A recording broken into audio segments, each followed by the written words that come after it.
I'm just living the dream.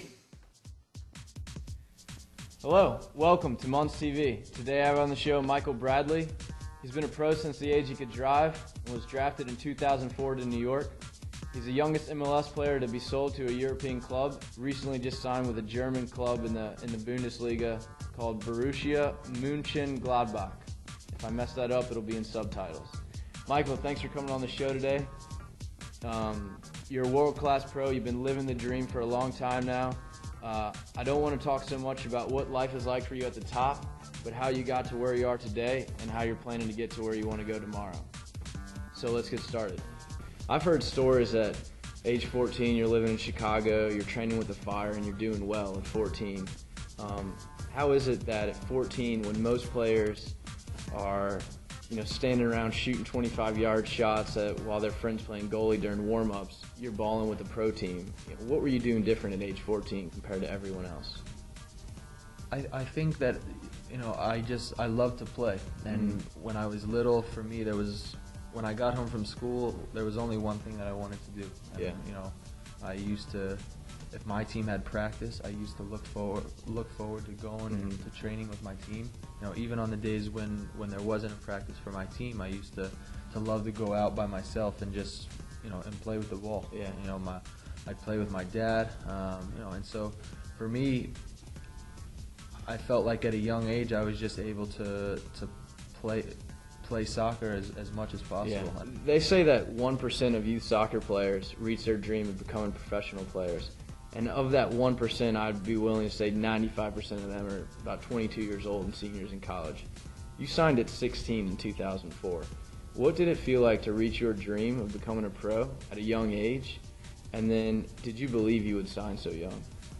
It was always something that I had hoped for. At a young age, I had the opportunity to go to the residency program in Bradenton, Florida, with the under-17 national team. At that age, you have the confidence in yourself that you're going to make it happen. And it was something that when the opportunity came about, I knew I had to take it. Got a dream. So your last season, this past season with Heerenveen, you scored 17 goals, setting a record. How does it feel to score a big goal in front of 40,000 screaming fans, and what do you do when you celebrate that? Yeah, it's a great feeling. It's certainly a rush. To be able to help your team at that point in the game, and when it happens, it's not really something that, at least for me, it's not really something that I've planned or anything like that. So what do you give the fist pump? Do you to be honest, I can't even really remember, because at that point, the emotions of the game are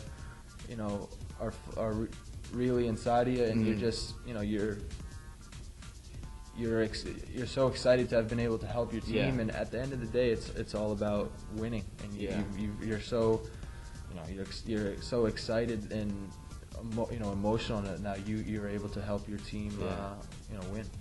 So soccer is 90% mental at this level, pro level, and even though you're young in the eyes of most American fans, to me you always seem like one of the most confident guys on the field.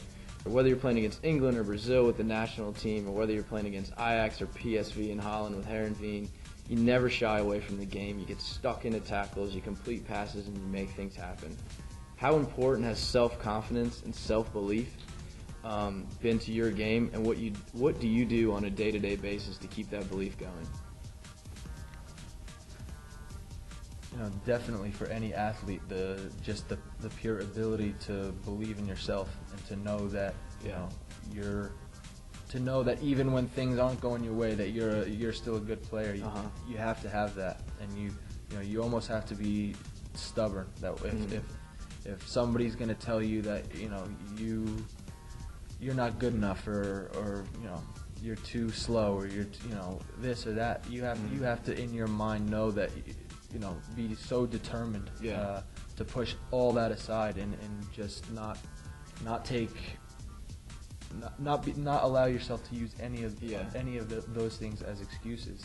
Well, what I've always admired about you, Michael, is your ability to improve at every level. Everywhere you go, you've improved at. You may not come in the team as the best player, but you certainly leave and go on to bigger things as one of the best players in just a year or two. I wouldn't say you're the fastest guy in the field, no offense. Me neither. But I think mentally and your thought process is the fastest on the field. So how has thinking quickly and making smart decisions helped you to transition at each level you move up to? You have to be able to sort of see things quicker than other guys maybe, and whereas different players can rely just purely on their speed or quickness. I have to be able to see things coming a little bit quicker and then already have a way out. Yeah. And so it's the best players are the ones who can no matter how fast the game is going, just be able to read it quickly and always have a way out. Yeah, that's great. What are your dreams as a pro? Where will you be in 4 years' time, and how do you plan on getting there? My dream is to play for the biggest clubs in the world and to play in the Champions League and to play in the World Cup. Mm-hmm. So for me to get there, I just have to keep pushing myself every day and go out to training and know the things that I need to continue to work on. Every day in training, sharpening up every little thing, whether it's my passing or my finishing, my heading, tackling, whatever it is. What is your advice for young players that are trying to reach their dreams, just to finish up here?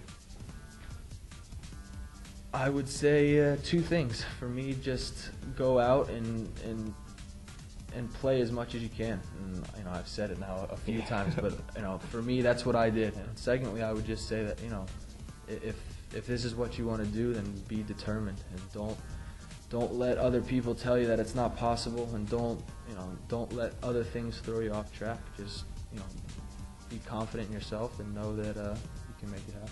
That's great advice. Well, thanks for coming on the show today, Michael. Thanks I appreciate it. I appreciate it. It's been a privilege interviewing you, and I know your story will certainly have a great impact on my viewers. I look forward to doing a follow-up interview in a couple years when you're playing for Man United, Real Madrid, or AC Milan. Definitely. I'll still have your cell. Don't change it. All right. Thanks for watching Montz TV. Be sure and check out future and past episodes of Montz TV at jaredmontz.com or youtube.com/MontzTV. You can also check out my blog at jaredmontz.com. Don't be a stranger. Subscribe to my channel.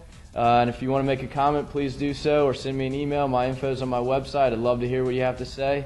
And don't forget, keep living the dream. Keep living it.